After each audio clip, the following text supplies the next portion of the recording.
एक समय की बात है। एक राज्य में एक प्रतापी राजा राज करता था।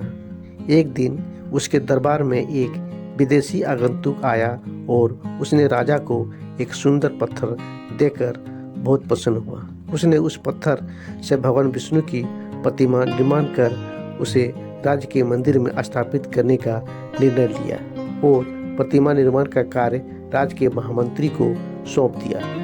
महामंत्री गांव के सर्वश्रेष्ठ मूर्तिकार के पास गया और उसे पत्थर देते हुए बोला, महाराज, मंदिर में भगवान विष्णु की प्रतिमा स्थापित करना चाहते हैं। 7 दिनों के भीतर इस पत्थर से भगवान विष्णु की प्रतिमा तैयार कर राजमहल पहुंचा देना। इसके लिए तुम्हें 50 स्वर्ण मुद्राएं दी जाएगी। 50 स्वर्ण मुद्राओं की बात सुनकर मूर्तिकार खुश हो गया और महामंत्री के जाने के बाद प्रतिमा का निर्माण कार्य प्रारंभ करने के उद्देश्य से अपने औजार निकाल लिए। अपने औजार में से उसने एक हथौड़ा लिया और पत्थर तोड़ने के लिए उस पर हथौड़े से वार करने लगा, किंतु पत्थर जस का तस रहा। मूर्तिकार ने हथौड़े के कई बार पत्थर पर किए, किंतु पत्थर नहीं टूटा।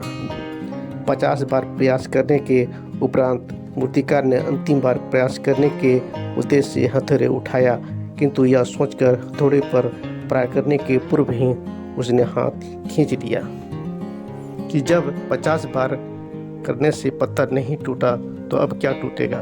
पत्थर को लेकर वापस महामंत्री के पास गया और उसे यह कहकर वापस कर आया कि इस पत्थर को तोड़ना नामुमकिन है, इसलिए इसे भगवान विष्णु की प्रतिमा नहीं बन सकती। महामंत्री को राजा का आदेश हर स्थिति में पूर्ण करना था, इसलिए उसने भगवान विष्णु की मूर्ति निर्मित करने का कार्य गांव के एक साधारण से मूर्तिकार को सौंप दिया। पत्थर लेकर मूर्तिकार ने महामंत्री के सामने ही उस पर हथौड़े से प्रहार किया और वह पत्थर एक ही बार में टूट गया।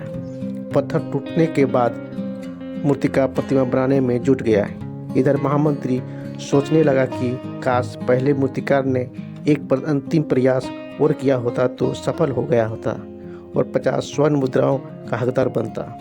हमें अपने जीवन में ऐसे ही परिस्थिति से दो चार होते रहते हैं।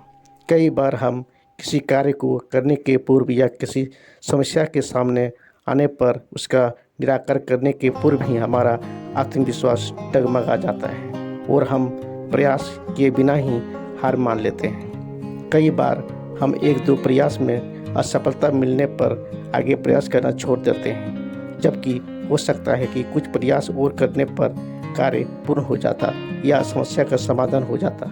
यदि सफलता प्राप्त करनी है तो बार बार असफल होने पर भी तब तक प्रयास करना नहीं छोड़ना चाहिए जब तक सफलता नहीं मिल जाती। क्या पता जिस प्रयास को करने से पूर्व हम हाथ खींच लेते हैं वही हमारा अंतिम प्रयास हो और उसमें हमें कामयाबी प्राप्त हो जाए।